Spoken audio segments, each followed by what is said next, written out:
कल कांग्रेस पार्टी की कार्यसमिति ने एक आश्चर्यजनक और देश विरोधी फैसला लिया है। उन्होंने अपनी पार्टी के 37 के रिजोल्यूशन को फॉलो करते हुए महान वंदे मातरम गीत के 2 ही छंद गाने का फैसला किया है। मैं इस समय पर पूरे देश को याद कराना चाहता हूं कि 1937 में कांग्रेस पार्टी ने मुस्लिम अपीसमेंट के लिए वंदे मातरम के 2 टुकड़े कर देश के विभाजन की नींव डाली थी और वहीं से 2 राष्ट्र के सिद्धांत को ताकत मिली थी और अंततोगत्वा देश का विभाजन हुआ और पाकिस्तान का जन्म हुआ था। आज जब वो ऐतिहासिक गलती को वंदे मातरम के गीत के प्रागट्य के 150वें साल में नरेंद्र मोदी सरकार ने सुधारकर बंकिम बाबू की ये अमर कृति को पूरा गीत गाकर राष्ट्रीय एकात्मता को फिर से एक बार सुदृढ़ करने का प्रयास किया है और सभी सरकारी फंक्शंस में इसको पूर्ण रूपेण गाने का जो निर्णय किया है वो निर्णय को कानूनी जामा भी पहनाया है।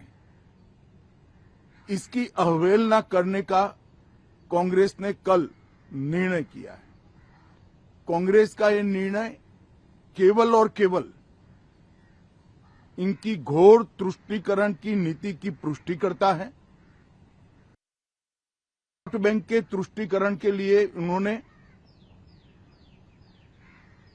स्वर्गीय बंकिम बाबू के इस अमर कृति का न केवल अपमान किया है, वो लाखों शहीदों का भी अपमान किया है जो वंदे मातरम का नारा लगाते लगाते देश की आजादी के लिए फांसी पर चढ़ गए, जिन्होंने कई साल जेल में काटे।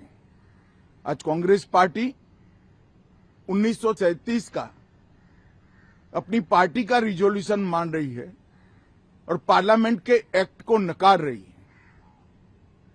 मुझे तो बड़ा आश्चर्य है, श्री राहुल गांधी की नेतृत्व में कांग्रेस पार्टी फिर एक बार इस देश में तुष्टीकरण की राजनीति को पुरजोश तरीके से आगे बढ़ा रही है। मैं देश की जनता को अपील करना चाहता हूं कि एक बार इस देश ने गलती करी थी वंदे मातरम के 2 टुकड़े होने देने की और एक गलती के गंभीर परिणाम हमने भुगते हैं। अब देश की जनता एकजुट हो और कांग्रेस पार्टी के इस फैसले के खिलाफ आवाज बुलंद करे कि अब इस देश में तुष्टीकरण की राजनीति नहीं चलेगी। ये आजाद देश है।